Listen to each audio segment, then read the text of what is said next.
जीवन शेवटीच्या घासे, निवडे जीवन शेवटीच्या घासे, त्याचे होय ऐसे सकळही, न पाहिजे झाला बुद्धीचा पालट, केली खटपट वाया जाय, संपादिले व्हावे धरिले ते सोंग, विटंबना व्यंग पडिली, न पाहिजे झाला बुद्धीचा पालट, केली खटपट वाया जाय.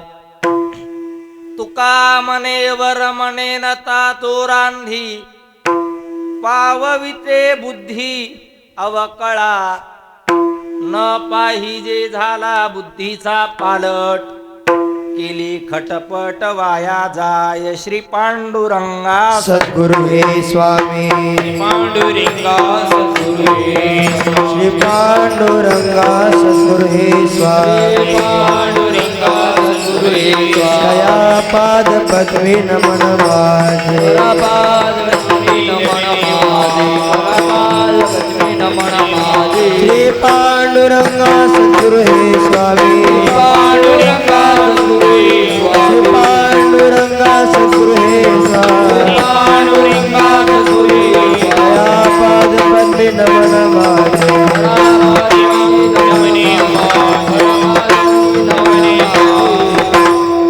कलावज्ञ जीवोद्धरार्थावतारम, कलांकांक तेजोधिकामोदि वक्त्रम, खलानीशवादापणोदार्ह दक्षम, समाधिस्थमूर्तिं भजी ज्ञान. ओम नमो ज्ञानेश्वरा,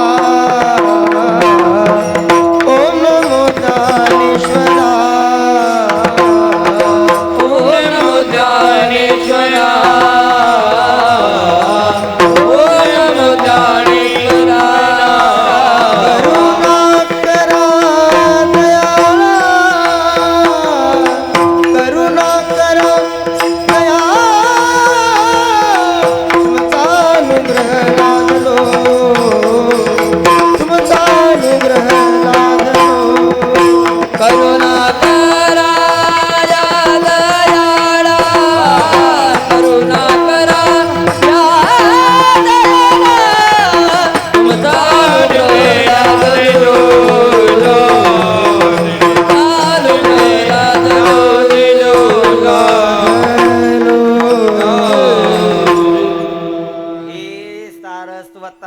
गोड तुम्हीच लाविले जी झाड, तरी अवधाने अमृते वाढ, शिंपूनी किजे संपाद्य ज्ञानंच विधाय भक्तिं, विलोकितो येन समाधी राजः, वैराग्यवंतं सुविचारयुक्तं, नमामि जोगं शिरसा गुरुन्तं.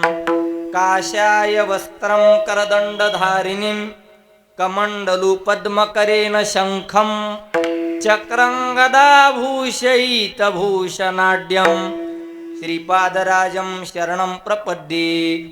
ध्येयं सदा परिभवग्नमभीष्टदोहं, तीर्थास्पदं शिवविरिञ्चिनुतं शरण्यं, मृत्यार्थिहं प्रणतपालभवाब्धिपूतं, वन्दे महापुरुषते चरणारविन्दं. तैसे तुमचे अवधान धाये, आणि तुम्ही म्हणा हे होय, ऐसे वक्तृत्व कवना हे जेणे तुम्ही रिझा. जयांचे केली स्मरण, होय सकळ विद्यांचे अधिकरण, तेचे वंदू श्री चरण श्री गुरूंचे, ते नमस्कारुणी आता सो मंत्रहीन क्रिया. नकाचर्या विचारू घ्यावी घ्यावी माझी सेवा, दीन दुर्बळाची देवा जोडोनी अंजुळ, असे दाना उतावेळ, पहा पहा कृपा दृष्टी, बोला उरलिया गोष्टी, भागवणी देह ठेवीला पायी, चरणावरी डोई तुनची विठाला.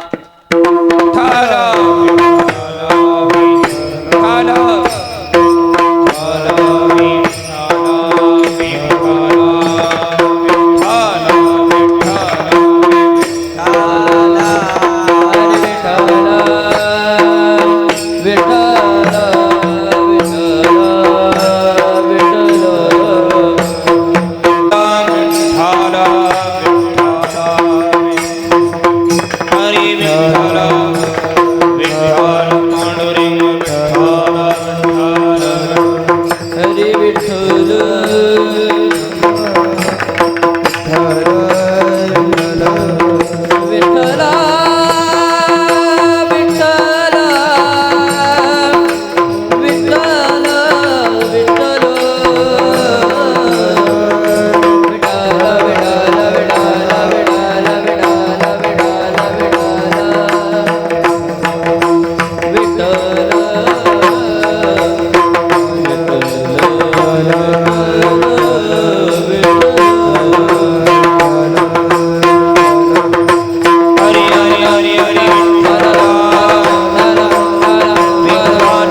शेवटीच्या घासे त्याचे होय ऐसे सकळही न पाहिजे झाला बुद्धीचा पालट केली खटपट वाया जाय.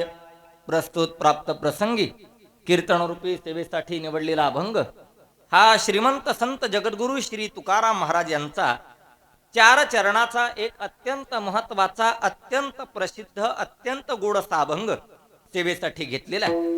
आणि या अभंगातून जगद्गुरु श्री तुकाराम महाराज भक्ती शास्त्रामध्ये महत्वाचं काय आहे हे सांगतात.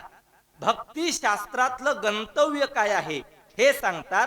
नव्हे भक्ती शास्त्रातला एक अत्यंत महत्वाचा सिद्धांत जगद्गुरु श्री तुकाराम महाराज या अभंगातून प्रतिपादित करतात. विठ्ठला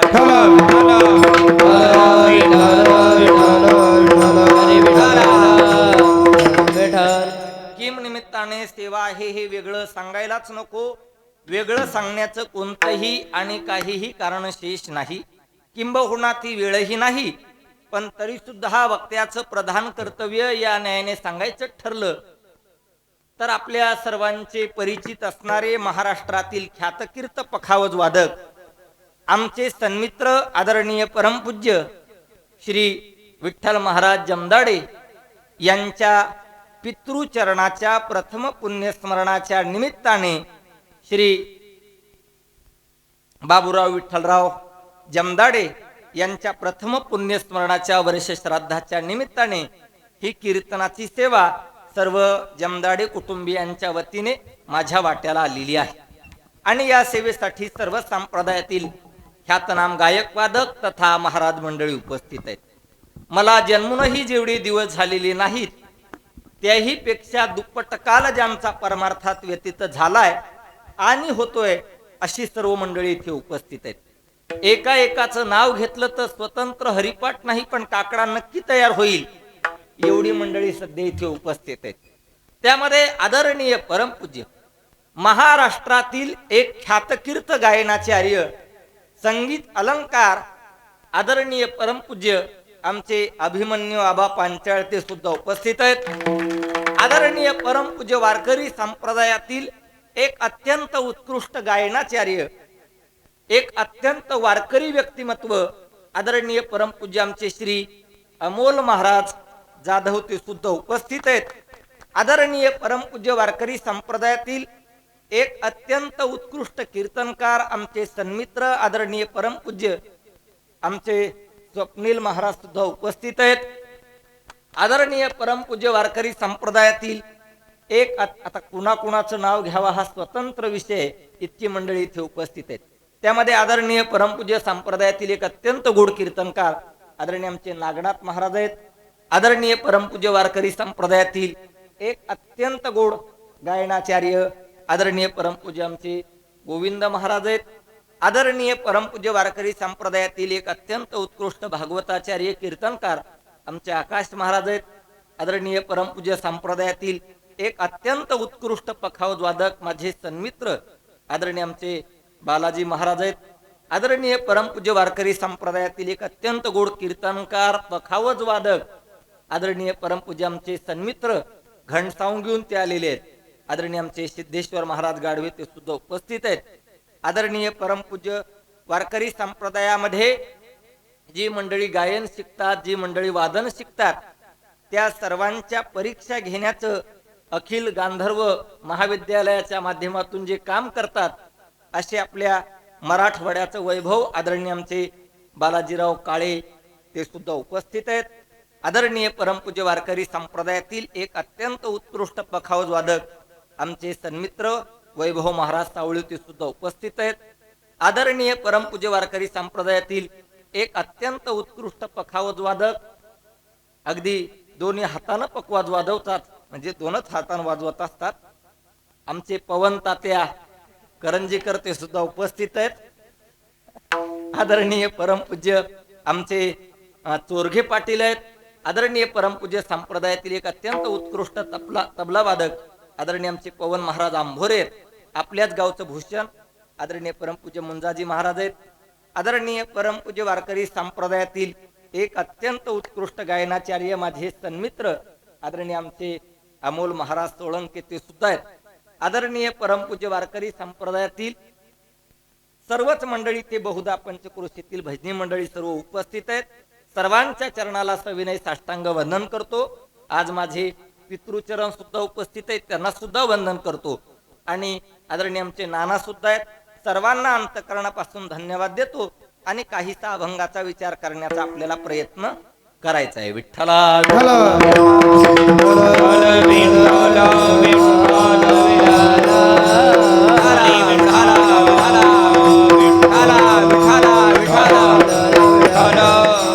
आणि आज एका पित्याच्या वर्ष श्राद्धाच्या निमित्ताने हे कीर्तनाची सेवा आहे. आज एका वडिलाच्या पुण्यस्मरणाच्या निमित्ताने ही कीर्तनाची सेवा आहे. तसं तर विठ्ठल महाराजांनी एक सगळ्यात मोठी चूक केली असं मला म्हणावं लागेल. ती चूक यासाठी केली की आज कोणीतरी त्यांनी तसा तर स्पेशालिस्ट कीर्तनकार कोणीतरी बोलवायला पाहिजे होतं. कारण हल्ली आमच्यात सुद्धा बरेच स्पेशालिस्ट आहेत. त्याच्यातला मी कोणत्याही विषयातला स्पेशालिस्ट नसताना सुद्धा त्यांनी मला काय बोलवलं हा मात्र सगळ्यात मोठा प्रश्न. पण एका पित्याच्या वर्ष श्राद्धाच्या निमित्ताने, एका वडिलाच्या वर्ष श्राद्धाच्या निमित्ताने ही कीर्तनाची सेवा असल्यामुळे त्या संबंधानं बोलणं हे कर्मप्राप्त. हो, का करायचं पुण्यस्मरण, का करायचं वर्ष श्राद्ध हा सगळ्यात मोठा प्रश्न. विज्ञानवादाचा काळ आहे, तंत्रज्ञानाचं युग आहे आणि या विज्ञानवादाच्या काळामध्ये आणि तंत्रज्ञानाच्या युगामध्ये आज सगळ्यात मोठा प्रश्न उपस्थित असेल तर प्रत्येक व्यक्ती गेली की का म्हणून तिची दशक्रिया करायची, प्रत्येक व्यक्ती गेली की काय म्हणून तिची तेरवी करायची, प्रत्येक व्यक्ती गेली की का म्हणून तिचं गोड जेवण करायचं, प्रत्येक व्यक्ती गेली की का म्हणून तिचं मासिक श्राद्ध करायचं, प्रत्येक व्यक्ती गेली की काय म्हणून त्याचं पुण्यस्मरण करायचं, याचा विचार करणं मात्र सध्याच्या युगामध्ये क्रमप्राप्त आहे. विठ्ठला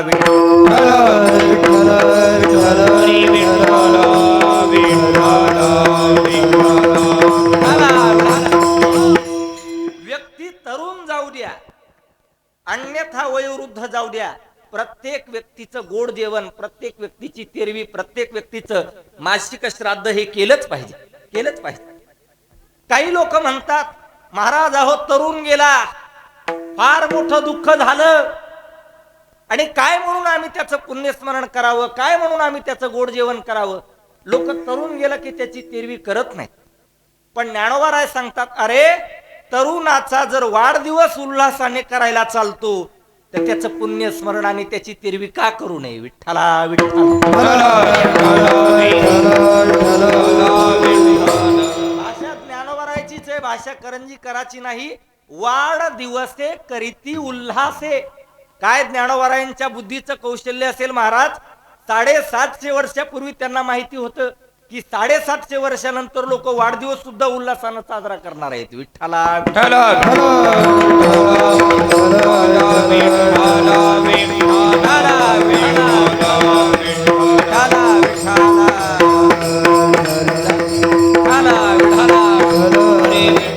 ज्ञानोबरायांच्या बुद्धीचं हे कौशल्य. ज्ञानोबराय म्हणजे सामान्य नाहीत. उपजताची ज्ञानी आपण जे म्हणतो ना ते यासाठीच म्हणतो. म्हणून आज एका का म्हणून पुण्यस्मरण करायचं काम. बाबा प्रत्येक व्यक्ती गेली की तिचं पुण्यस्मरण केलंच पाहिजे, केलंच पाहिजे.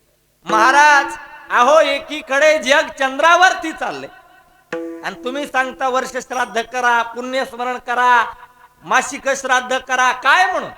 बाबा जर गेलेल्या व्यक्तीचं जर पुण्यस्मरण साजरं नाही केलं, गेलेल्या व्यक्तीची तिरवी जर नाही केली तर तुकोबाराय सांगतात की बाबा आपले पितर जिथे कुठे असतील तिथून आहाकटा करतात की आमच्या वंशामध्ये असा दुराचारी पुत्र का म्हणून जन्माला आला. आहाकटाच्या करीती पितर, आहाकटाच्या करीती पितर, वंशी दुराचार वंशी दुराचारी पुत्र झाला. आहाकटाच्या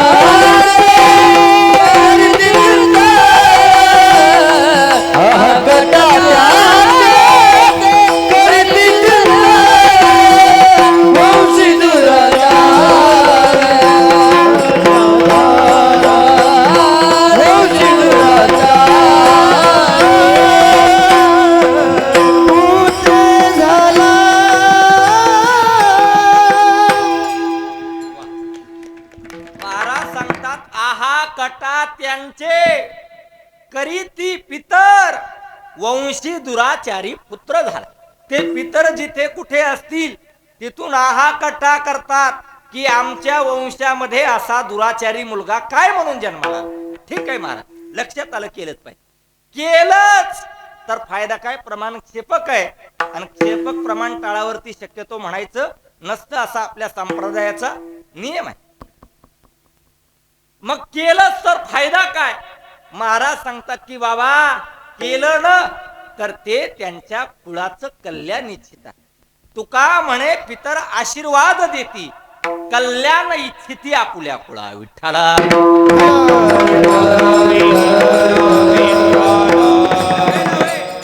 आई वडिलाचा अंतकाळ.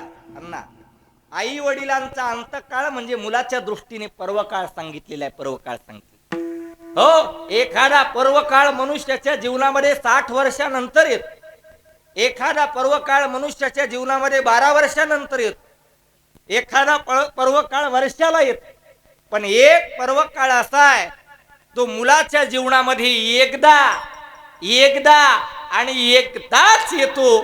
तो म्हणजे आई वडिलांचा अंतकाळ. भाषा ज्ञानोबरायांची पण आहे आणि भाषा नाथांची पण. ज्ञानोबराय सांगतात माता पितर मरणे अंकित जे दिवस. आणि नाथांची भाषा आहे. नाथ महाराज सांगतात की पुरुषासाठी आई वडिलांचा अंतकाळ म्हणजे पर्वकाळ आहे, तो त्याने साजरा केलाच पाहिजे. पुरुषाशी पर्वकाळ जन्मात जोडे एक वेळ, माता पित्याचा अंतकाळ ती धर्माची वेळा ती पवित्र. विठ्ठला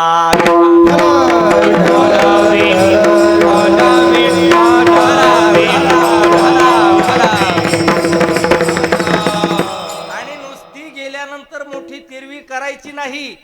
नुसतं गेल्यानंतर मोठं पुण्यस्मरण करायचं नाही.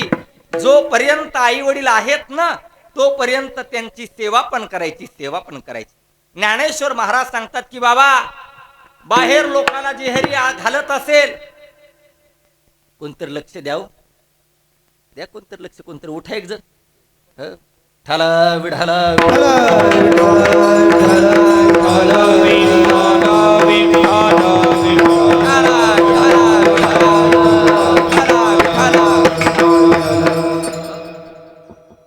जोपर्यंत आई वडील आहेत तोपर्यंत त्यांची सेवा करायची आणि ते गेल्यानंतर मात्र त्यांचं पुण्यस्मरण करायचं.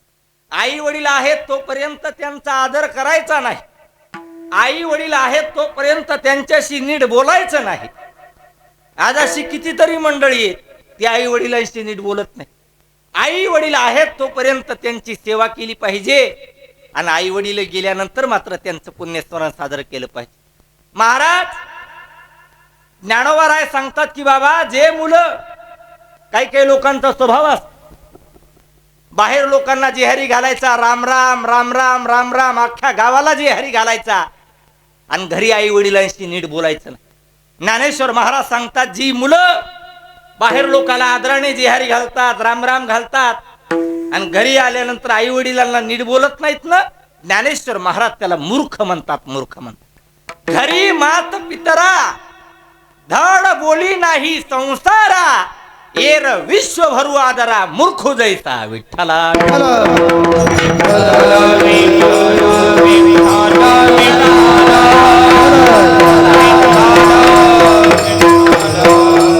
म्हणून आई वडिलांचा आदर केला पाहिजे. ज्ञानेश्वर महाराज सांगतात काही काही लोकांचा स्वभाव असतो. तुकाराम महाराज सांगतात काही काही लोकांचा स्वभाव असतो. अमोल महाराज गावातल्या देवाच्या पाया पडायचं नाही, निघालेच तुळजापूरला, निघालेच आदमापूरला, निघालेच कोल्हापूरला. गावीची या देवा नाही दंडवत, ब्राह्मण अतीत घडीच. अरे घरातले देव नाराज असतील तर बाहेरचे देव पूजून उपयोग काय. विठ्ठला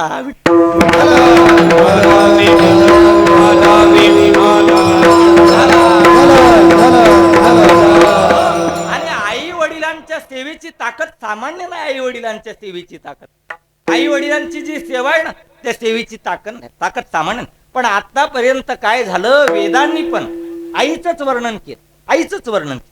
शास्त्रांनी पण तोंड भरून आईचंच वर्णन केलं. संतांनी पण आईलाच प्राधान्य दिलं आणि उरला सुरला कळस तर आम्ही करूनच टाकला, यात काही शंकाच नाही. हो, सर्वांनी आईचं वर्णन केलं. मग बापाचं प्रपंचामध्ये काहीच योगदान नाही का? अरे बापाचं प्रपंचातलं योगदान सामान्य नाही बुवा, सामान्य नाही.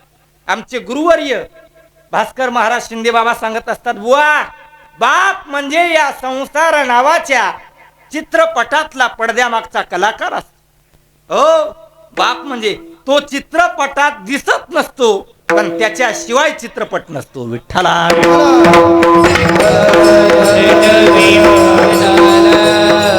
बाप म्हणजे काय असतो? अरे कसाही असू द्या बाप, कसाही असू द्या, बाप म्हणजे घराचा आधार असतो. बाप म्हणजे घराचा मजबूत पाया. म्हणून बाप पाहिजे बरं माणसं. का? तो बाप असतो. विठ्ठला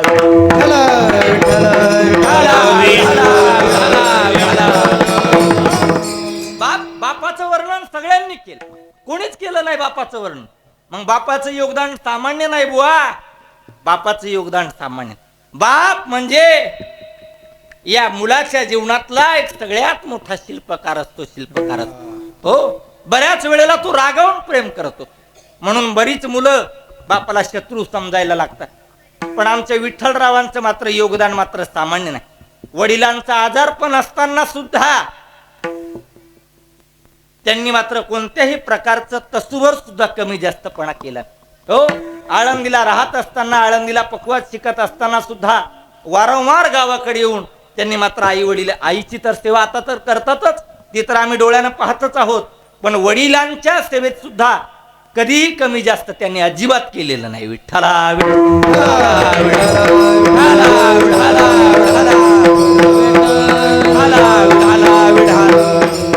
पण बापाचं वैशिष्ट्य काय असतं?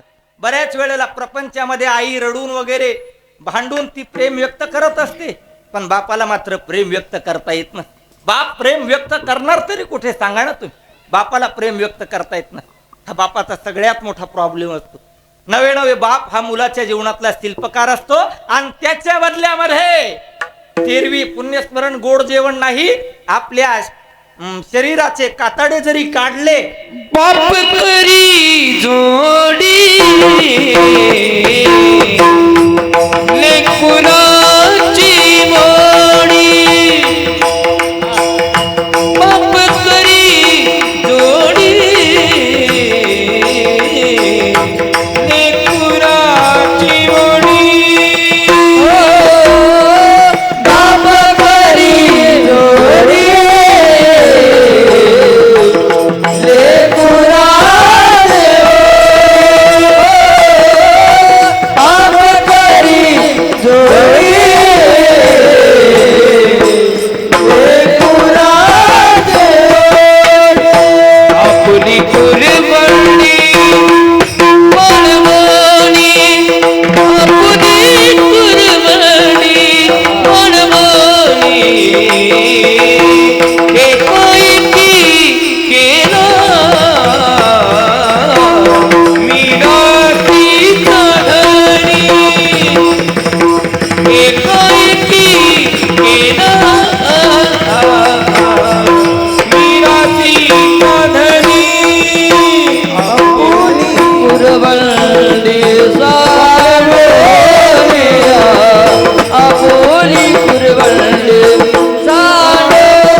बाप करी जोडी लेकुराची ओढी, आपुली कुरवंडी वाळवणी, एकाएकी केला मिराशीचा धनी, कडी वागवणी भार खांदी, बापाचं जीवन सामान्य आणि बापाच्या सेवेची ताकदही सामान्य नाही. भागवतामध्ये असा विषय आलेला आहे, तो नाभाग.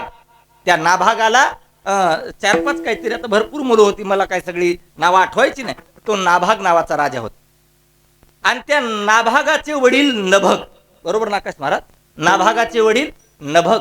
आणि त्या नभगाने सांगितलं, बाळा अरे जंगलामध्ये जा, तपश्चर्या कर आणि तपश्चर्या करून परत आला ना, मी तुला या राज्याचा राजा परत मात्र करेल. त्यावेळेला त्या नाभागाने विचारलं, बाबा जर राज्याचा राजाच व्हायचंय तर जंगलात तपश्चर्याला जाण्याची काय गरज आहे? त्यावेळेला त्यांनी सांगितलं, तसं नाही जमणार. का? राजाला सुद्धा समाजाच्या अनुकूल प्रतिकूलतेचं ज्ञान असल्याशिवाय तो प्रजेची सुखदुःख जाणू शकत नाही. तू जंगलात तपश्चर्या करण्यासाठी जा, तपश्चर्या करण्यासाठी जा. तो तपश्चर्या करण्यासाठी गेला आणि तपश्चर्या करून घरी परतला. तोपर्यंत करंदादा भावंडांनी सगळ्या वाटण्या करून घेतल्या, सगळ्या वाटण्या करून घेतल्या. हो, तो आला आणि आल्यानंतर सिंहासनावरती बसायला लागला. त्यावेळेला एका भावाने सांगितलं, ए दादा, अरे ते सिंहासन माझ्या वाट्याला आलेले. नंतर त्यांनी सांगितलं, अरे ती तिजोरी. दुसरा भाऊ म्हटलं, ती माझ्या वाट्याला आलेली. तो म्हटलं, अरे ते शेत वगैरे. तो म्हटलं, ते माझ्या वाट्याला आलेले. अरे मग तो आपला तो दुसरा राजवाडा. त्यांनी सांगितले, ते माझ्या वाट्याला आलेले. सगळ्यांनी वाटण्या करून घेतल्या.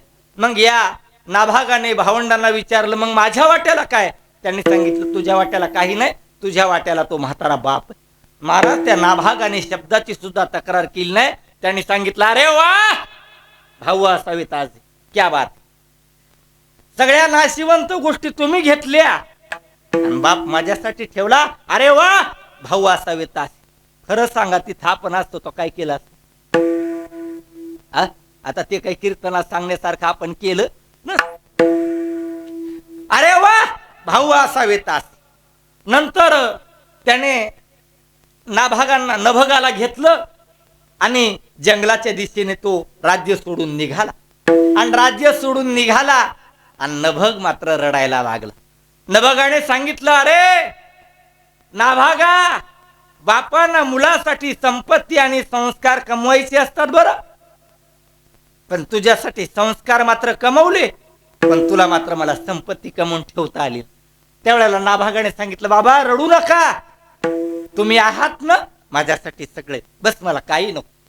तो नाभाग नंतर वडिलांना घेऊन निघाला आणि वाटेमध्येच त्या अंगिराज कुळातले ब्राह्मण यज्ञ करत होते. आणि त्या ब्राह्मणांना शाप होता की ते 6 महिन्याला काहीतरी ते मंत्र विसरत होते आणि मंत्र विसरत असल्यामुळे त्यांचा यज्ञ सफल होत नव्हता. त्या नभगाने नाभागाला मंत्र सांगितले. तो नंतर तिथे गेला आणि त्या अंगिराज कुळातल्या ब्राह्मणांना त्याने मंत्र म्हणू लागले. यज्ञ सफल झाला आणि तो यज्ञ सफल करून तो आला. यज्ञ सफल झाला आणि सफल झाल्यानंतर त्या यज्ञातलं उरलेलं जे द्रव्य आहे आणि जे धान्य आहे ते त्या ब्राह्मणांनी या नाभागाला दिलं. आणि नाभागाला दिल्यानंतर ते द्रव्य आणि धान्य घेतलं आणि निघाला. तितक्यात शिवगण आडवे आले. तिथे शिवदूत आडवे आले. त्यांनी सांगितलं, अरे ते यज्ञातलं उरलेलं द्रव्य आणि धान्य कुठं घेऊन निघालास? ठेव खाली. त्यांनी सांगितलं, अहो मला ब्राह्मणांनी दिले, माझ्या वडिलांनी पण सांगितलंय की यांना तू मंत्र म्हणू लाग आणि यज्ञ सफल झाला की ते तुला यज्ञातलं उरलेलं द्रव्य आणि धान्य देतील. त्यांनी सांगितलं, अरे प्रजापती दक्षाच्या सभेमध्ये काय ठरलेलं आहे तुला माहित नाही का? यज्ञातल्या उरलेल्या द्रव्यावरती आणि धान्यावरती शिवगणाचा अधिकार असतो. ठेव खाली. त्यांनी सांगितलं, मी खाली ठेवतो आणि ते तुम्हीच घेऊन जा. फक्त माझी एक अट. काय? फक्त मला माझ्या वडिलांना विचारून येऊ दे. काय श्रद्धा असेल बापावर. खायची मारामार आहे तरी त्याला ज्याला धर्म आठवतो तो खरा धार्मिक आहे. जळता जळण कुणाला चहा सुद्धा पाजित नाही त्याला खरा धार्मिक म्हणत नाही. हो, खायची मारामार आहे तरी सुद्धा धर्म आठवतो. त्यांनी सांगितलं, मला एकदा माझ्या वडिलांना विचारून येऊ दे. तो वडिलांकडे गेला, वडिलांना नमस्कार केला आणि त्यांनी सांगितलं, बाबा अरे काय झालं? यज्ञ सफल झाला नाही का? झाला बाबा. यज्ञातलं उरलेलं द्रव्य आणि धान्य तुला दिलं नाही का? दिलं बाबा. अरे मग कुठं आहे ते? त्यांनी सांगितलं, बाबा मी ते द्रव्य आणि धान्य घेऊन निघालो तितक्यात शिवगण आडवे आले. अरे हो, शिवगण आडवे आले. हो, शिवगण आडवे. आणि त्यांनी सांगितलं, बाबा यज्ञातल्या उरलेल्या द्रव्यावरती आणि धान्यावरती शिवगणाचा अधिकार असतो. अरे हो नाभागा, तुला सांगायचंच विसरलो मी. यज्ञातल्या उरलेल्या द्रव्यावरती आणि धान्यावरती शिवगणाचा अधिकार असतो. त्यांना सांग घेऊन जा. मग तो परत आला आणि त्याने सांगितलं, शिवगणांनो माफ करा बरं, चुकलं माझं, माफ करा. काय झालं? अहो मी तुमच्या द्रव्यावरती आणि धान्यावरती सत्ता दाखवली. महाराज प्रसंग असा घडला, त्या शिवगण सुद्धा खुश झाले. तिथे स्वतः भगवान महादेव प्रसन्न झाले आणि त्या भगवान महादेवांनी त्या नाभागाला परत आर्याव्रताचा राजा करून टाकलं. ही ताकद फक्त बापाच्या सेवेची आहे. विठ्ठला विठ्ठला.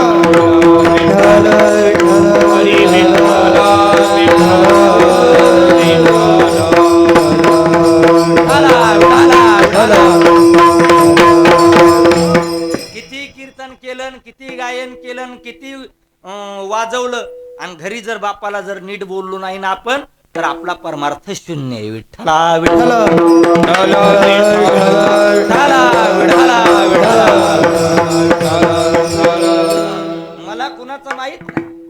मला कुणाचं माहित नाही. मी अजूनही वडिलांना फिरून बोललेलो नाही 29 वर्षामध्ये, अजून सुद्धा. आणि मी किती प्रतिकूल परिस्थितीतून आलेलो हे विठ्ठल महाराजांना चांगलं माहितीये. ज्या वेळेला संप्रदायात कोणीच माझा मित्र नव्हतं त्यावेळेला विठ्ठल महाराज माझे मित्र होते. विठ्ठला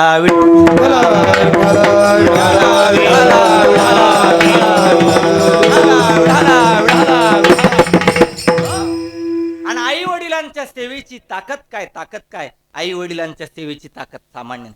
महाराज सांगतात, अरे तुकोबराय सारखे महात्मे जे मुलं आई वडिलांचं पालन पोषण करतात ना त्याच्या चरणावरती दंडवत घालतात. नमो तया माता पित्याचे पालन, नमो तया माता पित्याचे पालन. नमो तया माता पित्याचे पालन, नमो तया माता पित्याचे पालन. नमो त्या वचन सत्यवदे, नमो त्या वचन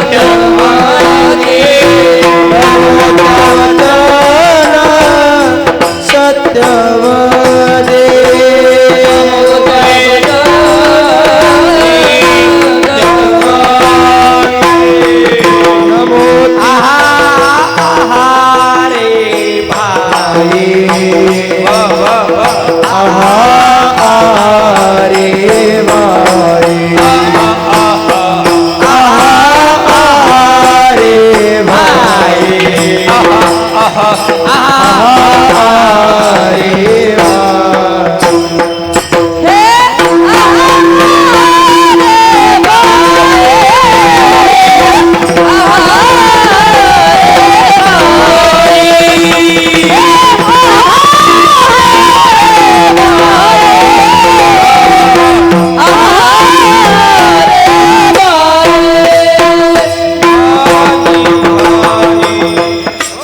आणि आई वडिलांचे मुलावरती अनंत उपकार असतात बर का. हो, जगामध्ये उपकार कधीही फिटत नसतात. पैसे फिटत असतात पण उपकार फिटत नसतात. पैसे फिटत असतात, उपकार फिटत नसतात. एखाद्याने अडचणीच्या काळात तुम्हाला पैसे दिले आणि तुम्ही नंतर आल्यानंतर त्याचे परतही केले. पैसे फिटले, उपकार फिटत नसतात. मग उपकार कधी फिटत असतात? त्याला अडचण आली पाहिजे, आणली नाही पाहिजे. सध्या अडचणीत आणणारांचा वर्ग जास्त वाढलेला आहे. हो, त्याला अडचण आली पाहिजे. बर, त्याला अडचणीमध्ये त्याला अडचण आल्यानंतर त्याच्या अडचणीमध्ये त्याचा आपल्याला फोन आला पाहिजे. बर, नुसता आपल्याला फोन येऊन उपयोग नाही, त्याला देण्यासाठी आपल्याजवळ पैसे असले पाहिजे. नुसते असून उपयोग नाही, देण्याची इच्छा झाली पाहिजे. काही काही लोकांना असून देण्याची इच्छा होत नाही. हो, देण्याची इच्छा झाली पाहिजे. आणि महाराज सांगतात त्यावेळेला उपकार फिटतात. तसं आई वडिलांच्या उपकाराच्या बदल्यात आपण त्यांना काय देणार? काहीच देऊ शकत नाही. स्वतःच्या आयुष्याची माती करून त्यांनी आपलं जीवन उभं केलेलं आहे. विठ्ठला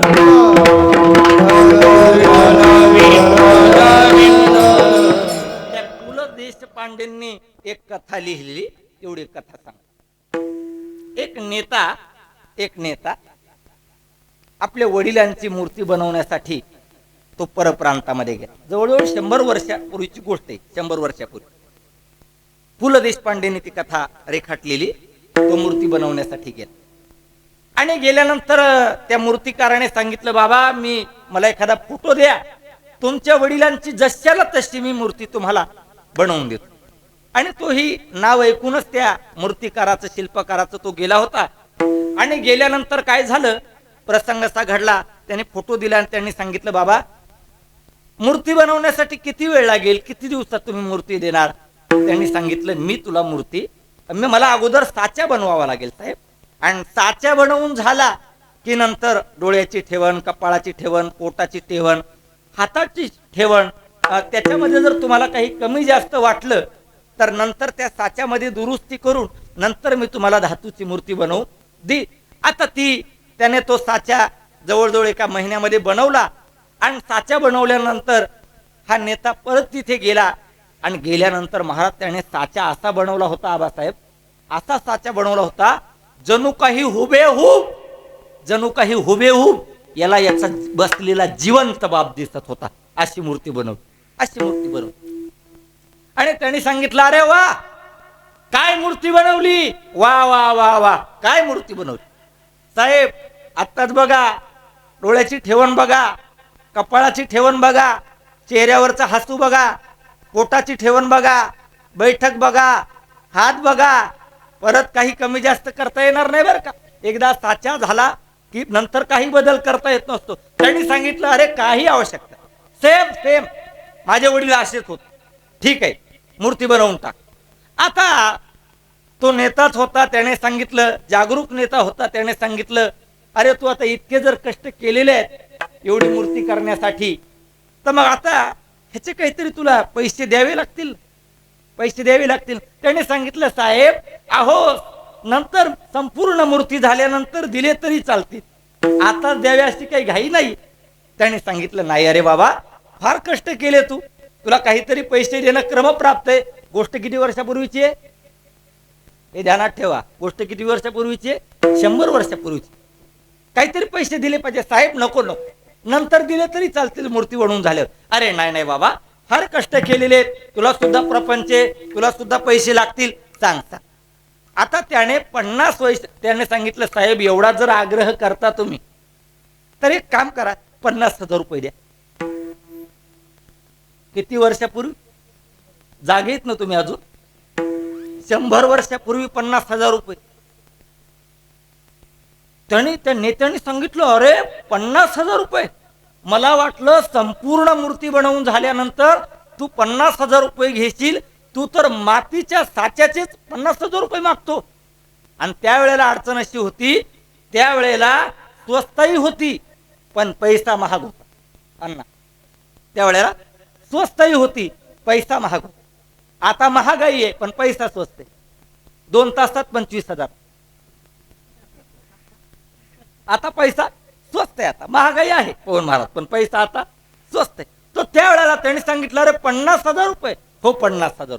त्यांनी सांगितलं, साहेब मी काय तुम्हाला आग्रह वगैरे केला नव्हता वगैरे. अरे ठीक आहे बाबा, पण 50,000 रुपये कशाला म्हणतात हे तरी तुला माहिती का. त्यांनी सांगितलं, नाही साहेब 50,000 रुपये द्यावे लागते. का? अरे असं काय, मातीचा तर साचा बनवलाय, मातीची तर मूर्ती बनवली, मातीचा तर साचा बनवलाय आणि मातीच्या मूर्तीचे 50,000 रुपये. आता वाक्य नीट आहे, आता वाक्य नीट आहे का. त्याने सांगितलं, महाराज ते पैसे मातीचे नाही, ते पैसे मातीच्या मूर्तीचे नाहीत. एका कलाकाराच्या आयुष्याची माती बनवून, एका कलाकाराच्या आयुष्याची माती करून ही मूर्ती बनवलेली आहे, त्याचे ते पैसे आहेत. विठ्ठला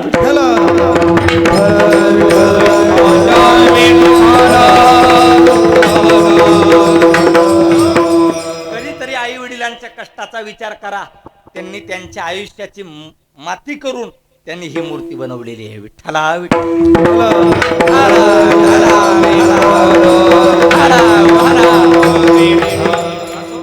सेवेसाठी जो अभंग घेतलाय त्याचाही काहीसा विचार करणं कर्मप्राप्त आहे. सेवेसाठी जो अभंग घेतलाय हा अभंग जगद्गुरु श्री तुकाराम महाराजांचा आहे.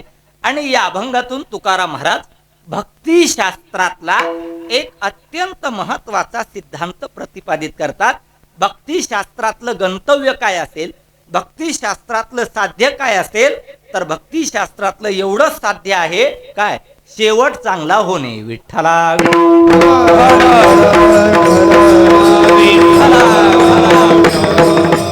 प्रत्येकाला आपला शेवट चांगला करायचा, प्रत्येकाला साध्य गाठायचंय, पण प्रत्येकाला साध्य प्राप्त होत नाही.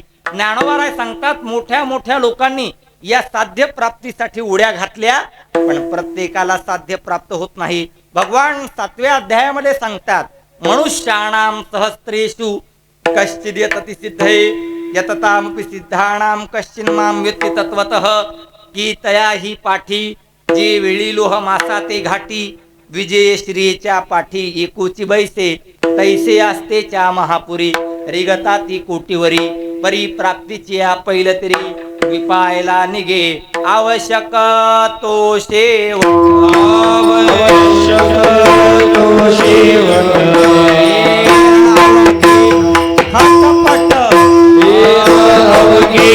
खटपट आता तो जाणे वाटाय वेळा एखादा जानो जाने वाटाय साविरा एखादा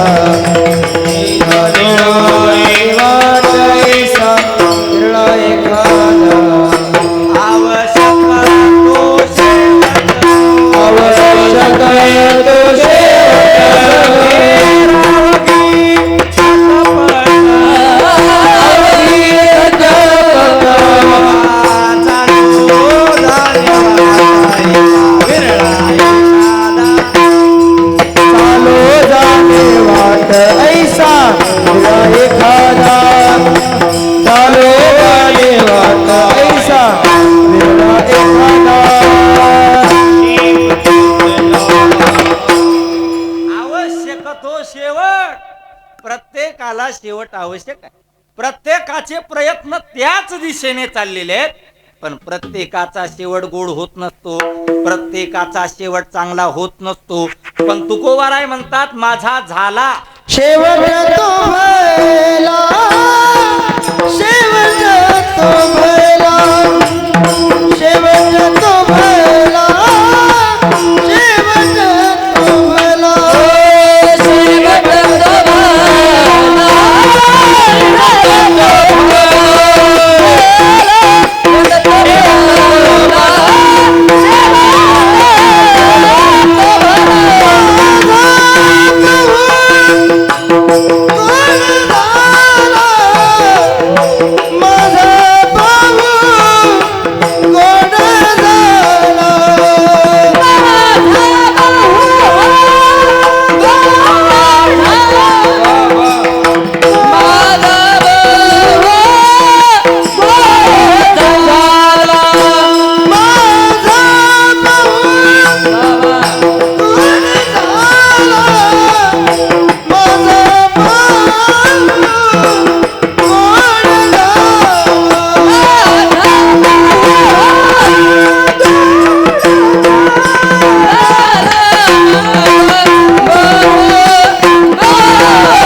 शेवट तो भला माझा बहुगुण. शेवट प्रत्येकाला प्राप्त करायचा आहे, पण प्रत्येकाचा शेवट होत नसतो, प्रत्येकाला साध्य प्राप्त होत नसतं. तुकाराम महाराज उदाहरण देतात, आंब्याच्या झाडाला जेवढा मोहर येतो, मोहर तेवढा झाडाला राहतो का? बोला की जरा, झाडाला राहतो नाही. बर जेवढा या वर्षी तर फार आला बर का, आंब्याच्या झाडाला जेवढा मोहर येतो तेवढा झाडाला नाना राहत नाही. बर जेवढा झाडाला राहिला, जेवढा झाडाला राहिला तेवढ्या सगळ्यांचे आंबे होतात का? कैऱ्या होतात का सगळ्यांची? नाही होत. बर जेवढ्या कैऱ्या झाडाला राहिल्या त्या सगळ्यांचे आंबे होतात का? कैरी वेगळी आंबा वेगळा बर का. हो, त्या सगळ्यांचे आंबे होतात का? नाही होत. बर सगळ्या आंब्यांचे पाड होतात का? सिद्धेश्वर महाराज होतात का? पाड पाड म्हणजे पाडाला पिकलाय आंबा असं मला अजिबात म्हणायचं नाही. हो. सगळ्यांचे पाड होतात का? नाही होत. बर मग आता पाड सगळ्या आंब्यांचे होत नाहीत, मग ते आंबे उतरवावे लागतात, त्याला तोडावे लागतात. आणि तोडून काय करायचं? आणायचे आणि कशात पिकू घालायचे? हा त्याला तुकोबारायांचा शब्द आहे आडीत घालणे. कशात? आडीत घालणे, किंबहुना पाचप्यात वगैरे कशात तरी आंबे पिकू घालायचे. पण काही काही आंबे असे असतात, काही काही आंबे पहिलवान असतात, काही काही आंबे खानदानी असतात, काही काही आंबे खानदानी काही काही आंबे लई डेंजर असतात, लई डेंजर असतात. काही काही आंबे लईच खतरनाक, लईच खतरनाक, एकच नंबर असतात. काही काही आंबे म्हणजे आडीत नसतात. विठ्ठला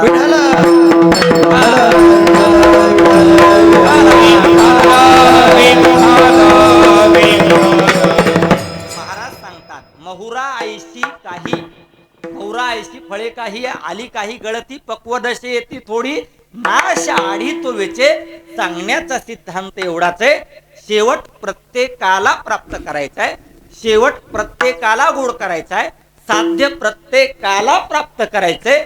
पण प्रत्येकाला साध्य प्राप्त होत नाही, प्रत्येकाचा शेवट गोड होत नाही का? शेवट गोड होण्यासाठी एका गोष्टीची आवश्यकता आहे. कोणत्या गोष्टीची? महाराज सांगतात, बुद्धीची आवश्यकता आहे.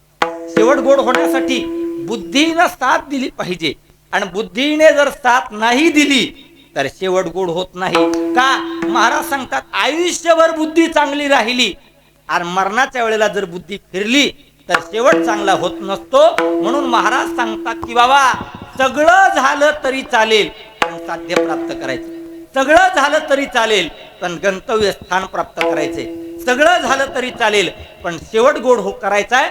पण महाराज सांगतात त्याच्यासाठी मात्र एका गोष्टीची आवश्यकता आहे, आणि ती म्हणजे बुद्धीने साथ देण्याची आवश्यकता आहे.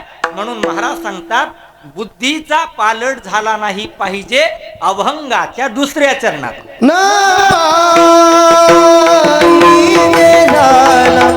बुद्धीचा पालट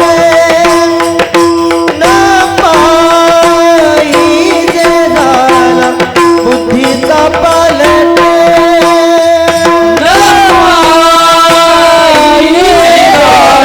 बुद्धीचा पालट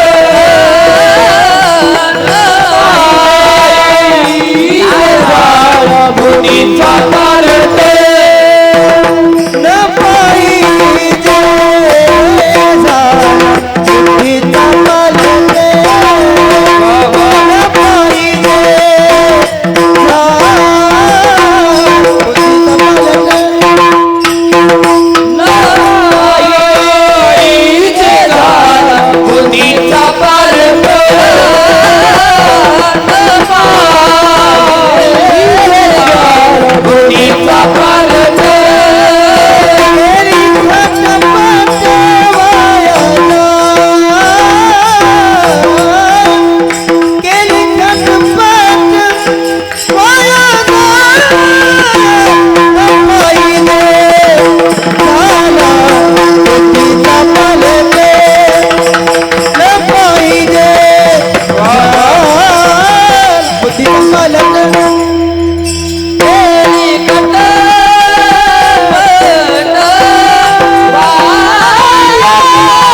पाहिजे झाला बुद्धीचा पालट.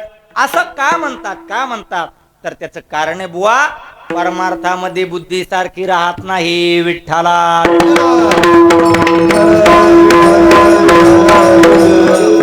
परमार्थात बुद्धी सारखी राहत नाही. बघा तुम्ही तुमच्या सगळी मंडळी परमार्थाचं तुमच्या ऑब्झर्वेशन करा. तुम्ही पहिल्या दिवशी ज्या दिवशी परमार्थात पाऊल टाकलं त्या दिवशीचा दिवस, त्याच्यानंतरचे काही महिने, त्याच्यानंतरचे काही वर्ष, आणि आता पहा का बुद्धी सारखी राहत नसते विठ्ठला विठ्ठला. मनुष्य परमार्थात नवीन आला की फार साधक असतो, फार साधक असतो. पण जसे त्याला परमार्थात काही दिवस होऊ लागतात, हो, सुरुवातीला आला की धोतर घालतो, सुरुवातीला आला की पांढरा शर्ट घालतो, टोपी घालतो. प्रत्येक जण आपली सुरुवात आठवा, प्रत्येक जण सुरुवातीला आला की ऊर्ध्व पुंड्र भाळ, हो, कानाला गंध दोन्ही, शेंडीला गंध, सगळीकडे गंधच गंध. म्हणजे तिथून प्रॅक्टिस चालू. नाही कळलं? द्या सोडून, जेवल्याशिवाय जाऊ नका. तिथून प्रॅक्टिस चालू, गंध लावायची. अजूनही नाही कळलं? जाऊ दे. हो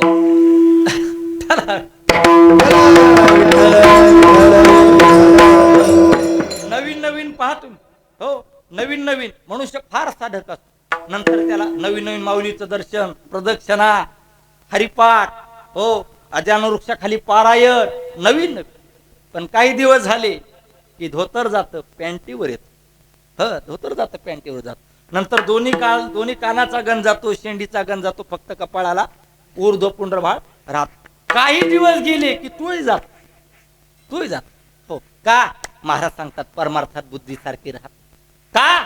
आणि माओ तुकोबारा सांग, आता मज धरवावी शुद्धी,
केशी राजा एक काम करा बर, आता मज धरवावी शुद्धी,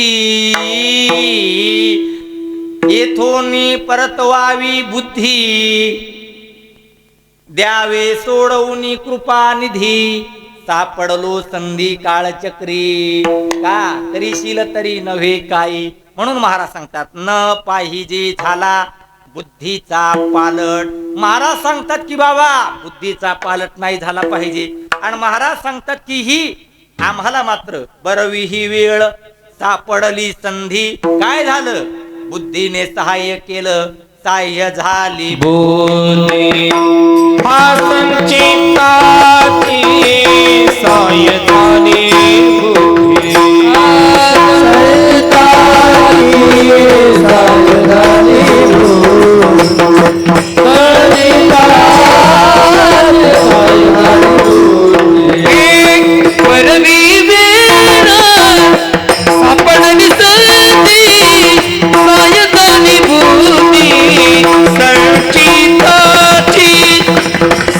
झाली बुद्धी, संचिताची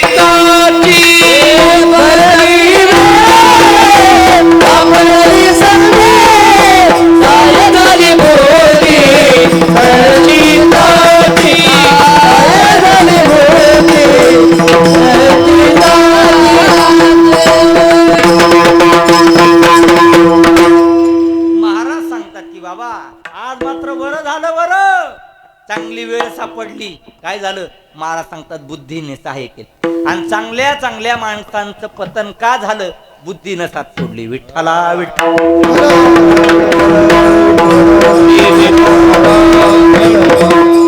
सगळं झालं तरी चालेल, पण बुद्धी नाही फिरली पाहिजे. भरवी वेळ सापडली संधी, साह्य झाली बुद्धी संचिताची. म्हणून महाराज सांगतात न पाहिजे झाला बुद्धीचा पालट, आणि झाला तर केलेली सगळी खटपट वाया जाते. केली खटपट वाया जाय का. महाराज सांगतात त्याच्यासाठी आम्ही मात्र खूप अट्टहास केला. याजसाठी केला होता अट्टहास,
याजसाठी केला होता अट्टहास.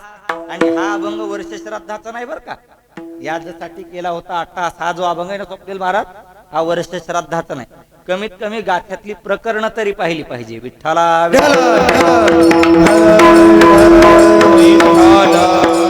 म्हणतो हा अभंग एखाद्याच्या वर्ष श्राद्धाला घेण्यापेक्षा हा अभंग एखाद्याच्या वाढदिवसाला घेतला पाहिजे 60व्या 70व्या. का, कारण त्या अभंगातून तुकाराम महाराज दोनच गोष्टी सांगतात.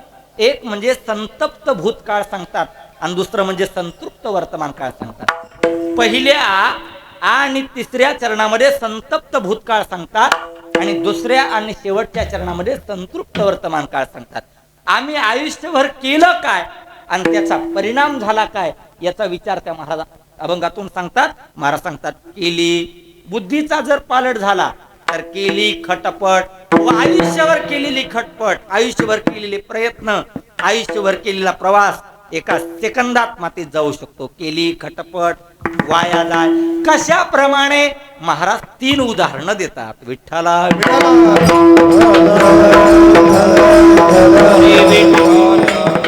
हा भक्तिशास्त्रातला एक सिद्धांत सांगण्यासाठी 3 उदाहरणं देतात.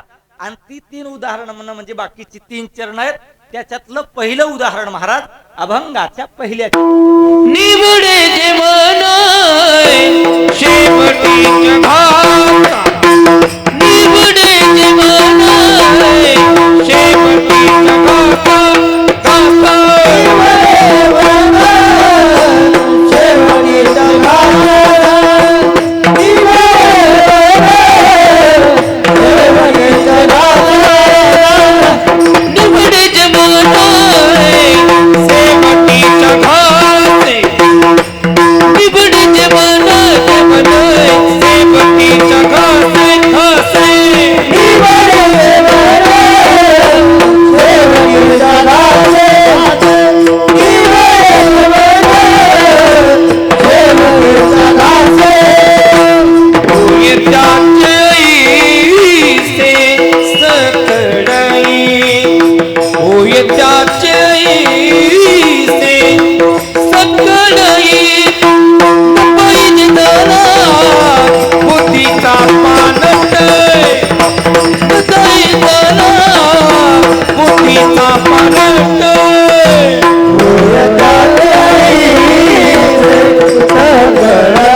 न पाहिजे झाला बुद्धीचा पालट, पण कशाप्रमाणे महाराज सांगतात, निवडे जेवण शेवटीच्या घासे त्याचे होय ऐसे सकळही त्याप्रमाणे, न पाहिजे झाला बुद्धीचा पालट.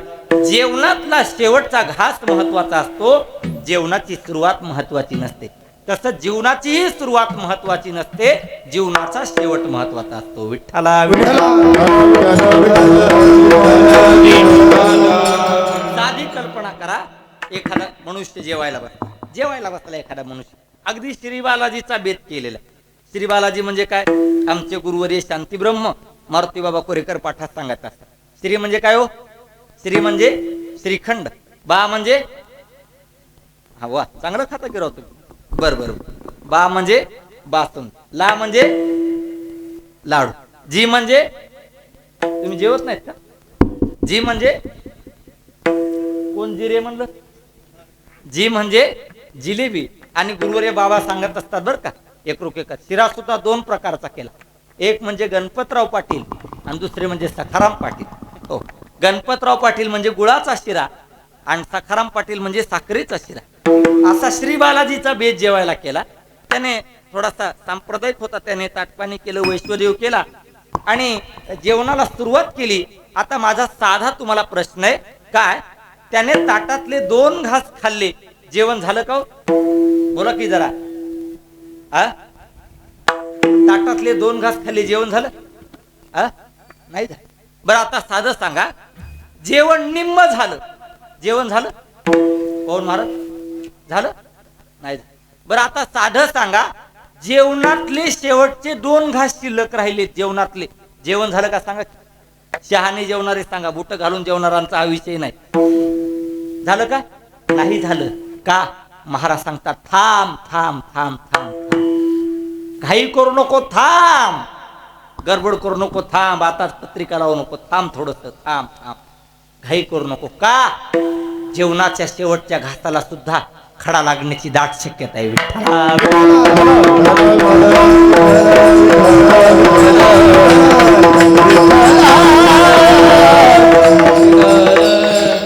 शेवटच्या घासाला सुद्धा खडा लागण्याची दाट शक्यता. आणखी महाराज एक उदाहरण देतात. महाराज सांगतात, एक जण दोराच्या सहाय्याने पर्वत चढला. पूर्वीचा काळ दोराच्या सहाय्याने पर्वत चढला. आता पर्वत चढणं एवढं सोपं आहे का? चढला.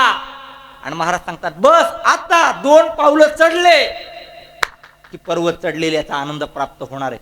आणि त्याला आनंद झाला, आधीचा आनंद झाला. काही काही लोकांना आधीचा आनंद होतो, त्याला आनंद झाला. तो म्हणला, अरे वा, बस संपलं म्हणलं आता जीवनातलं, बस सगळं मनासारखं झालं. तुकाराम महाराज म्हणले, थांब थांब थांब, आनंद मानू नको, घाई करू नको, थांब, आता स्टेटस ठेवू नको, थोडस थांब, जरासं थांब, थोडं थांब जरासं. का? महाराज सांगतात, शेवटच्या पावलाला सुद्धा घसरून पडण्याची दाट शक्यता आहे. विठ्ठला विठ्ठला.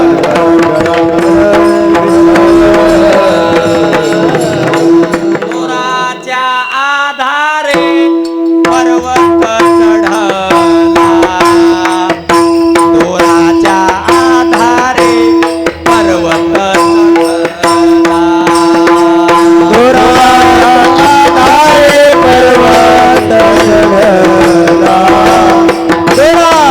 आधारे पर्वत चढला,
पर्वत चढला दोराच्या आधारे पर्वत चढला दोराच्या आधारे पर्वत चढला दोराच्या आधारे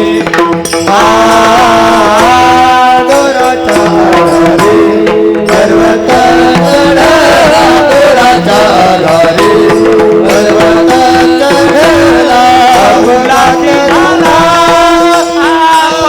अपघात पाऊलासी झाला अपघात दोराच्या आधारे दोराच्या आधारे पर्वत चढला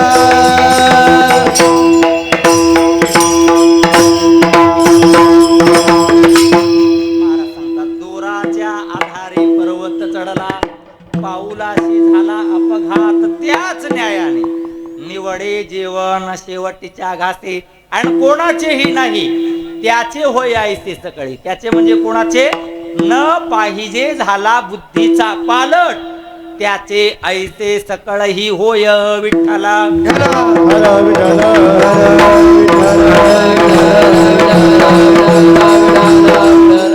महाराज सांगतात की ज्याप्रमाणे जेवणातला शेवटचा घास महत्वाचा असतो त्याप्रमाणे बुद्धीचा पालट नाही झाला पाहिजे. महाराज दुसरं उदाहरण देतात. महाराज सांगतात की बाबा ज्याप्रमाणे सोंग धारण करणं महत्वाचं नसतं धारण केलेले सोंग वठवणं ते शेवटाला नेणं महत्वाचं असतं. अभंगाच्या तिसऱ्या चरणात तुका म्हणे संपदिले भावे दोरिले के संपदिले भावे दोरिले के संपदिले संपादिले भावे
सरकार निवडून आणलं विठ्ठला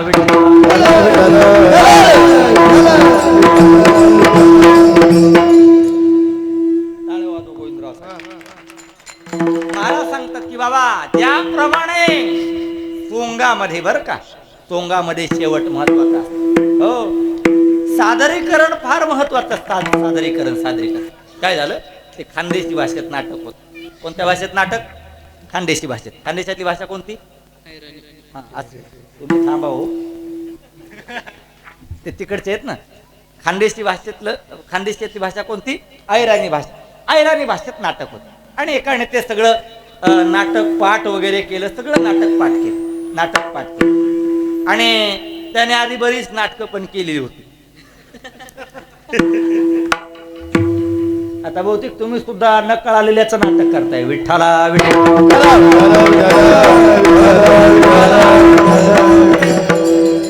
त्याला बालाजी महाराज आधी बरीच नाटकं केलेली. मग ते त्यानं ते नाटक वगैरे सगळं पाठ केलं वगैरे आणि तो रंगमंचावरती आला, मंचावरती आला आणि आबासाहेब तो मंचावरती आला आणि हा पुढे बसलेला समाज पाहून शहाणी माणसं आपलं आहे ते सगळं विसरतात, सगळं विसरतात. हो, सादरीकरणाला फार किंमत. अभ्यास हा विषय स्वतंत्र आहे, सादरीकरण महत्वाचं.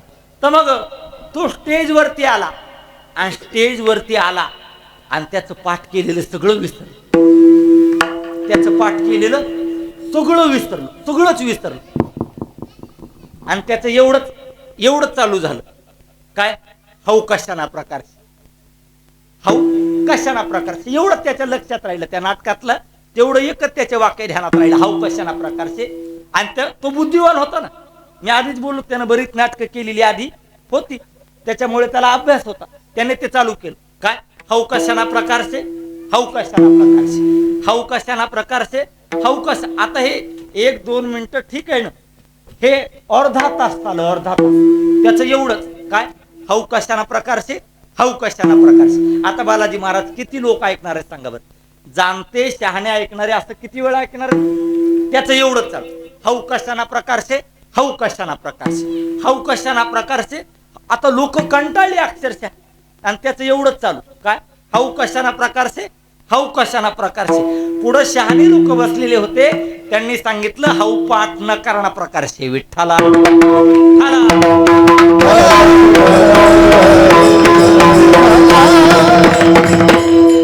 हौ कशाना प्रकारचे याला मराठीत काय म्हणतात अमोल महाराज?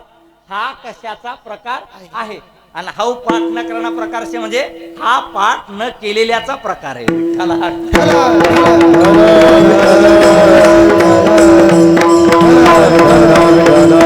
तुका मने सोंगवाया, मने सोंगवाया, तुका मने सोंगवाया, तुका मने सोंगवाया. कारणया अनुभवे, कारणया अनुभवे, तुका मने सोंगवाया,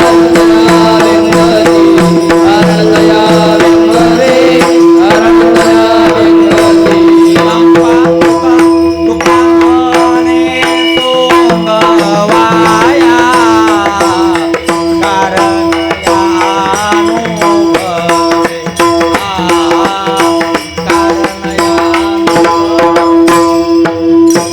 तुका मने सोंगवाया.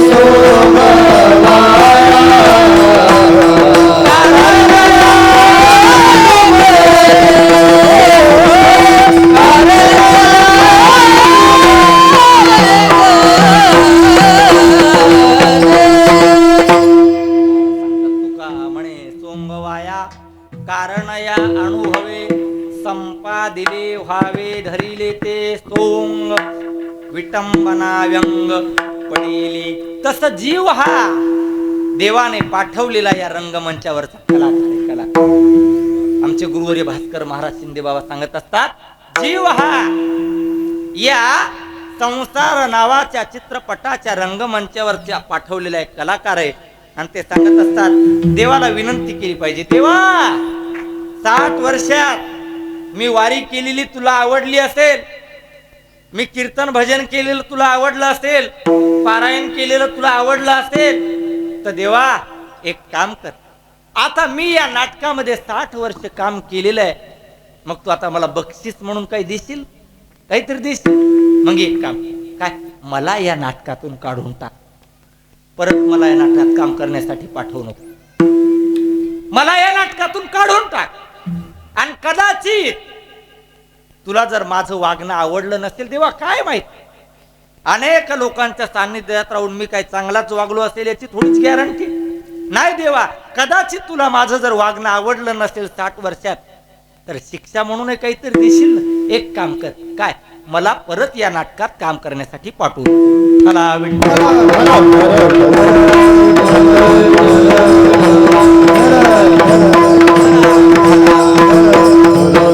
संपादिले व्हावे धरिले ते सोंग, विटंबना व्यंग पडिली. मग महाराज आणखीन तिसरं उदाहरण देतात. महाराज सांगतात, स्वयंपाक महत्वाचा नसतो, स्वयंपाक करणाराची स्वच्छता महत्वाची असते. शेवटच्या करणार तुका म्हणे वर्म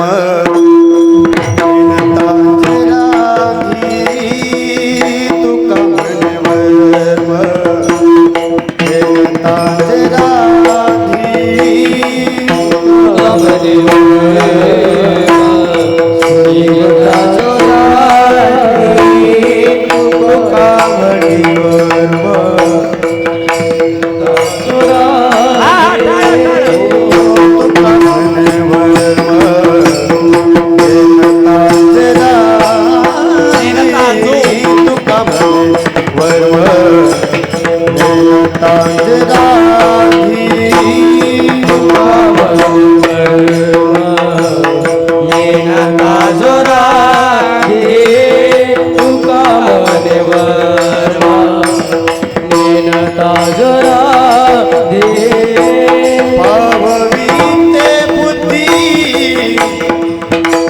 हवा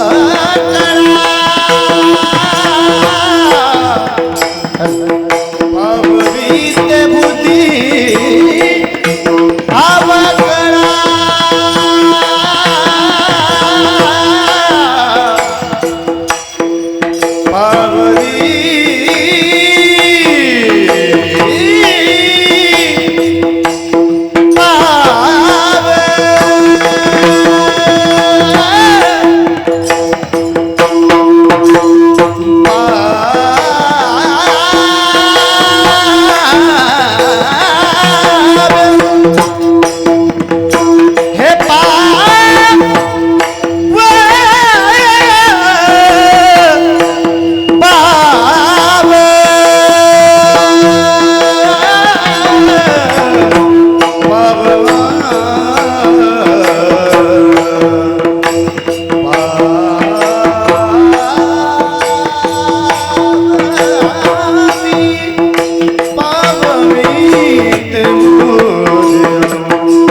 महाराज सांगतात की बाबा कशाप्रमाणे बुद्धीचा पालट नाही झाला पाहिजे, तर महाराज सांगतात नुसता स्वयंपाक महत्वाचा नसतो, स्वयंपाकातली स्वच्छता सुद्धा महत्वाची असते. एका मोठ्या माणसाच्या मुखातलं उदाहरण, एवढं उदाहरण सांगतो आणि आवडतो. एक आचार्य होता, फार चांगला स्वयंपाक करायचा, फार चांगला स्वयंपाक. अगदी 2-4 वर्षाचे गहू असले तरी चांगल्या पुऱ्या करायच्या, 2-4 वर्षाचे गहू असले तरी चांगल्या पुऱ्या करायच्या. अगदी एचएमटी तांदूळ असला, मला एचएमटी कळतो का? एचएमटी तांदूळ कळतो तुम्हाला? नाही, जास्त श्रीमंत लोक असल्यामुळे कसा कळल तुम्हाला? नाही, राशनापेक्षा हलका आहे हा विठ्ठला.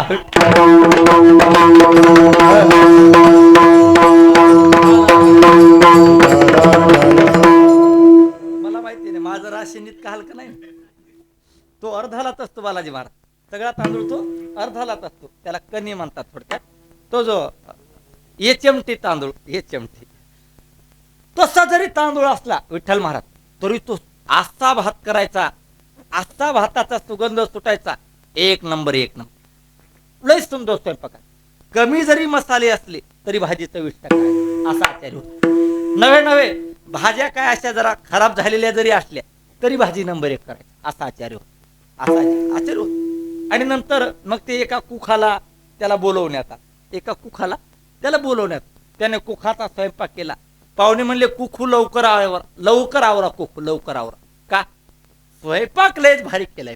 काय असेल त्या, काय आचार्य आणलाय, काय भाजीचा वास सुटलाय, काय भाताचा वास सुटलाय, काय पुऱ्याचा वास यायला, काय भजे केलेत, लवकर लवकर कुखू आवरून घे, जेवायला बसायचे. आता सगळे कुखू लवकर आवरलं, जेवायला बसले, पंक्ती बसले आणि भात वाढला. लोक म्हणले वा, पहिल्यांदा पाणी वाढलं पाहिजे, नंतर मीठ, नंतर जेवण. आता हे सांगण्याची वेळ आलेली आहे, आता काय सांग. नंतर भातावरती तूप न टाकता भात खाल्ला तर शास्त्र सांगतं पिंडाचा भात खाल्लेल्याचं पाप लागतं. जाऊ दे, चुकून खरं बोललो. तर मग ते भात आला, नंतर भाजी, गोड पदार्थ. लोक म्हटले आचार्य असावता असं, काय स्वयंपाक केलं, एक नंबर. आणि ती सगळी चर्चा कोणी ऐकली? त्या आचार्याने ऐकली. आचार्य म्हणला आपलं लोक लय कौतुक करायलेत, आपलं कार्ड यायला दिलं पाहिजे, आपलं कार्ड ह्याला दिलं पाहिजे आपल्या 4-5 तारखी. काय जाणते माणसं तो तुम्ही, आपल्या 4-5 तारखी वाढतील, ह्याला आपलं कार्ड दिलं पाहिजे, लोकांना आपलं कार्ड दिलं पाहिजे. आणि सगळा स्वयंपाक वाढला. लोक आता जेवणार, लोक आता जेवणार. तेवढ्यात हा बाहेर आला, हा बाहेर आला. तो म्हणला लोकांनो ऐका, हा जो सगळा स्वयंपाक केलाय ना, हा मी केलाय. आणि नेमकी आचार्याला झालेली होती रगतपेटी. आचार्याला काय झाली होती? रगतपेटी झाली होती. तो म्हणला तुम्हाला माहितीये का, मला जर स्वयंपाक करायचा असला आणि पुऱ्या करायच्या असल्या तर पोळी पाठच पाहिजे असं काही नाही. ह्या पुऱ्या तर म्हणला मी मांडीवर केल्यात, म्हणला या पुऱ्या मी मांडीवर केल्यात. लोक म्हणले आधी उठा रे, म्हणले आपल्याला इथं जेवायचं नाही, आधी उठा. ते म्हणला तुम्हाला माहितीये का, तुम्हाला माहितीये का, हा भात, म्हणला हा भात हे काय म्हणलाय, मी हातानं धुतलाय, म्हणला त्याच्या हातातून रक्त निघाले. का? महाराज सांगतात स्वयंपाक महत्वाचा नाही, स्वयंपाकातली स्वच्छता महत्वाची आहे. विठ्ठला तुका म्हणे वर्म जाणून करावे, एक न घालावे. का वरी महाराज सांगतात तुका म्हणे वर्मणे रांधी पावविते बुद्धी अवकळा. महाराज सांगतात याप्रमाणे न पाहिजे झाला बुद्धीचा पालट, केली खटपट वाया जाय ढोबा.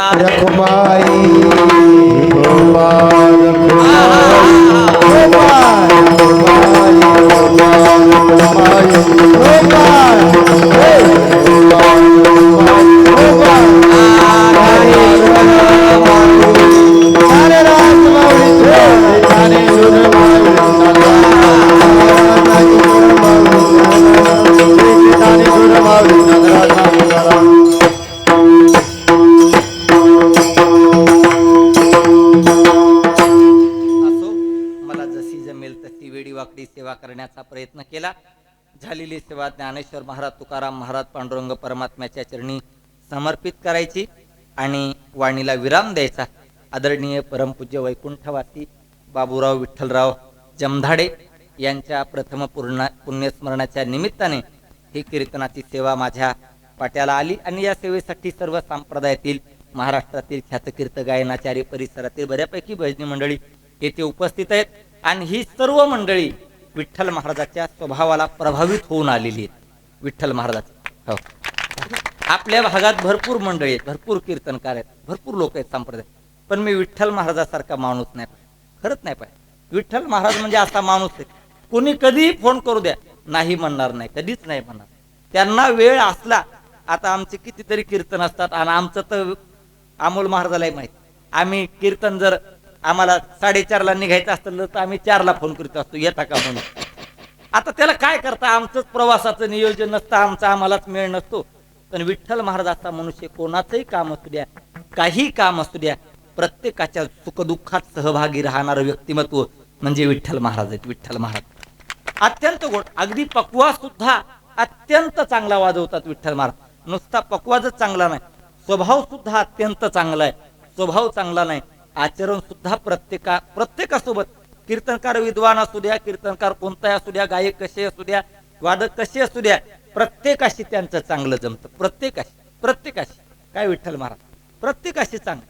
आणि प्रत्येक वेळेला बरं का, म्हणजे माझ्या तरी जीवनात सांगतो, मी तुम्हाला सुरुवातीला सांगितलं, ज्या वेळेला मी नेमका परमार्थ प्रवृत्त झालो होतो त्यावेळेला, आणि आपलं क्षेत्र असं आहे, आपल्या क्षेत्रातल्या लोकांना लवकर ॲटिट्यूड, पण विठ्ठल महाराजांना कोणताही ॲटिट्यूड नाही, कोणताही अहंकार नाही.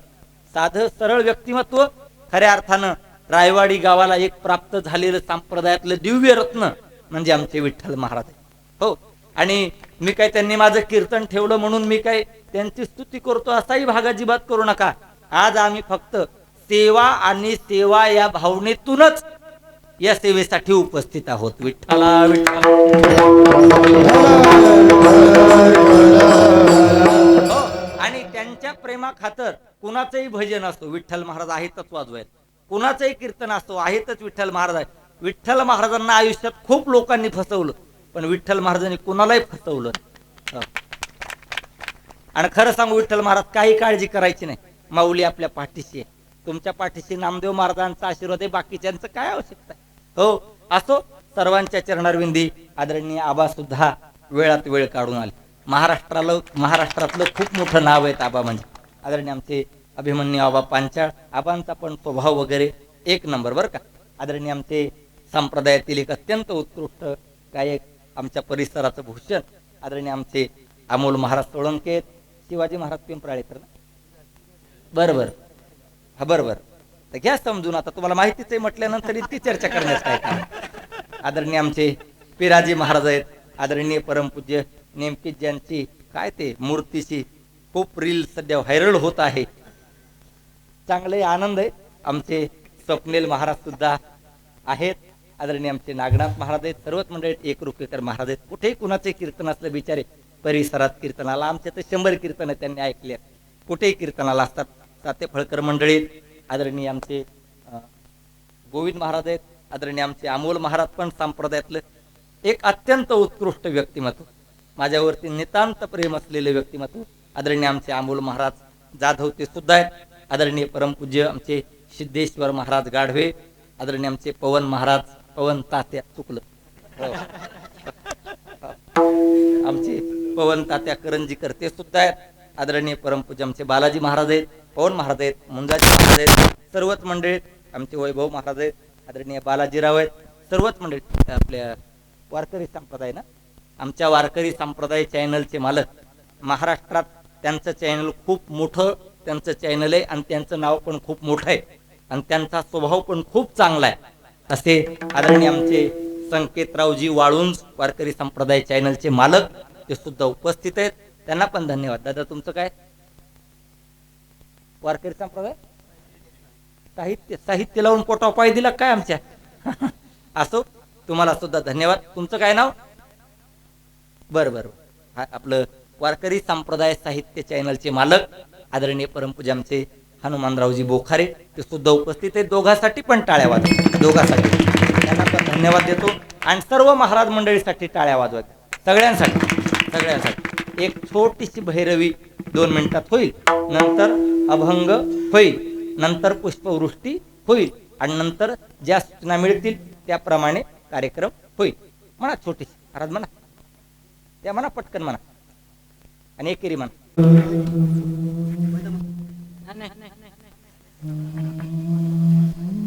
मी म्हणू तुका म्हणे वर्म नेनता जो राधे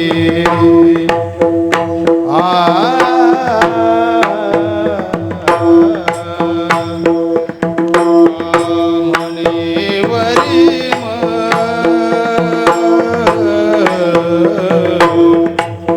नेनता जो राधे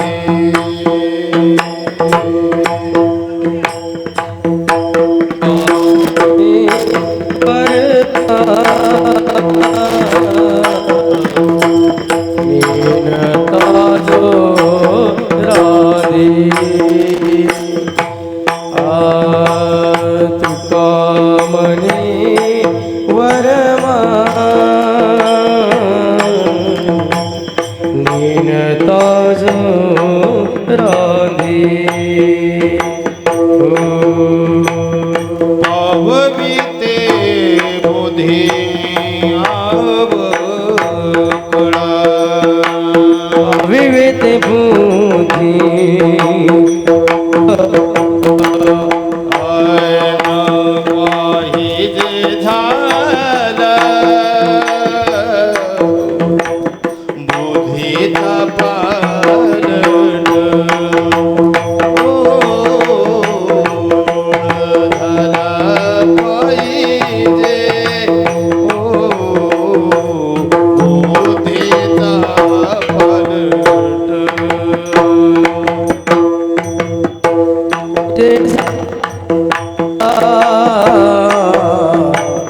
बुद्धीचा पालट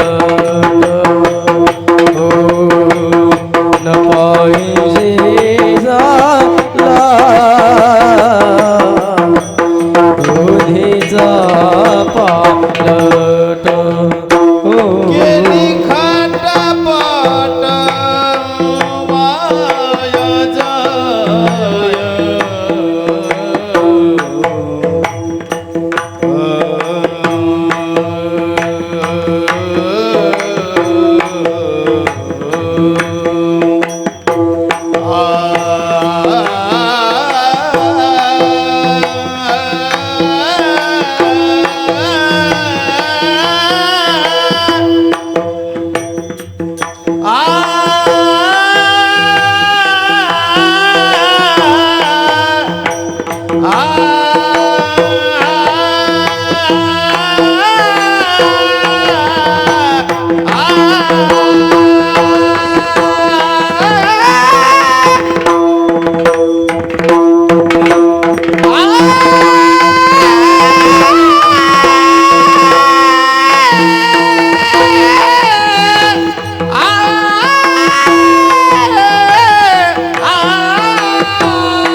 केटप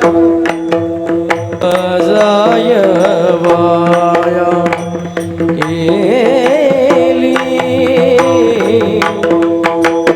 खटपट जाय वाया रे केली खटपट जाय वाया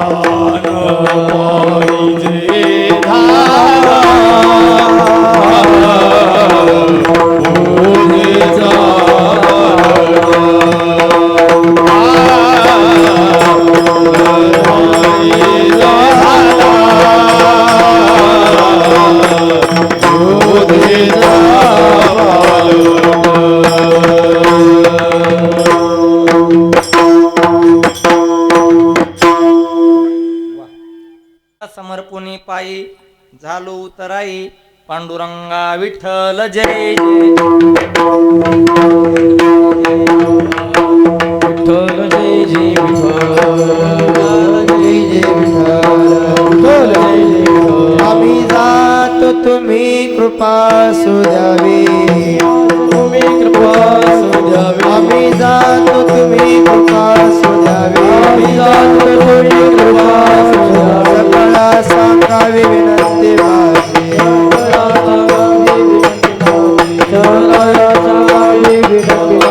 वाढ वेळ झाला उभा पांडुरंग वाढ वेळ झाला उभा पांडुरंग वैकुंठा श्रीरंग बोलावितो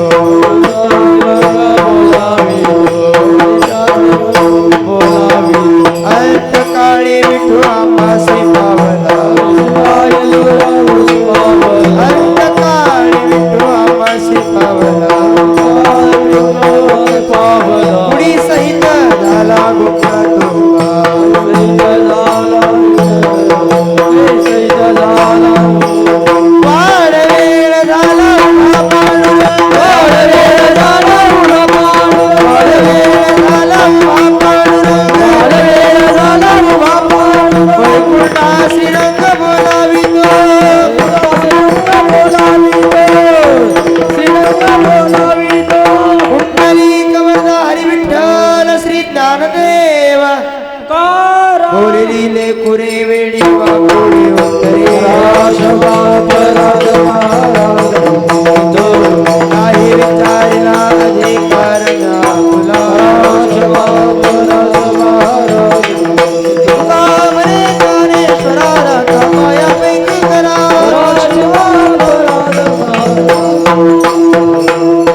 माझा रती ज्ञानराजा प्रगट होईल बोले विश्वब्रह्माची केले रामय नाद आई प्रगटे आरती ज्ञानराजा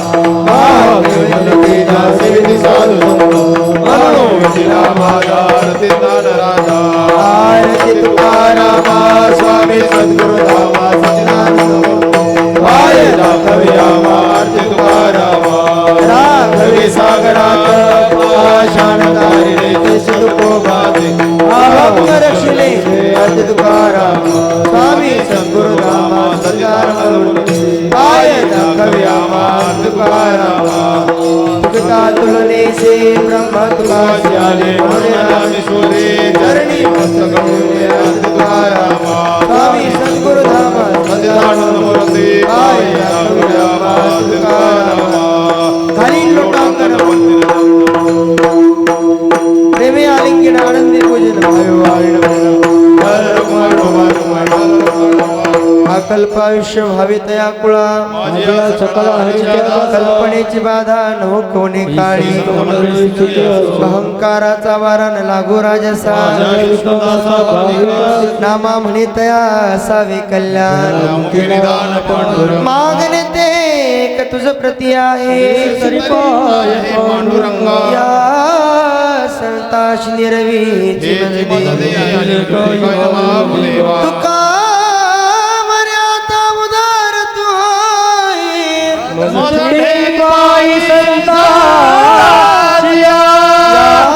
संताश निरवीची मजदे ज्ञानदेव तुकाराम